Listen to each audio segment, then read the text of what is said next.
అరే బాను, కొత్త ఇల్లు కట్టినావు కదా, చెట్లు పెడతా అన్నావు కదా, ఇంకెప్పుడు పెడతావురా? పెడదాం అనుకున్నా కానీ చెట్లు దొరుకుతలేవు. పక్క పెడతావారా మరి? అవు పెడతా అన్నా. అది నాకు తెలిసిన నర్సరీ ఉంది కానీ ఒక చిన్న ప్రాబ్లం ఉందిరా. ఏం ప్రాబ్లం ఉన్నది? ఏం లేదు రా, పిచ్చోడు కావాలంటాడు నర్సరీకి. వానికి మనం దొరికినావు అనుకో, వాడు ఇంటికెళ్ళి వేస్తాడు. చూసుకుంటావా? నాకైతే నేను చూసుకుంటా, మొత్తం నేనే చూసుకుంటా. అదేనారా? అదేరా నర్సరీ. పిచ్చోడు ఏంటో తెలియదురా.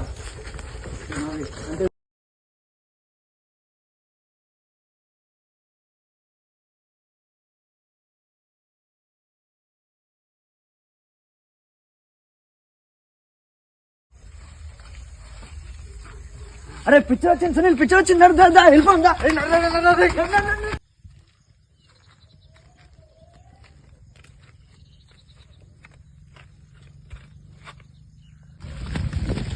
అన్నా ఇటు అన్నా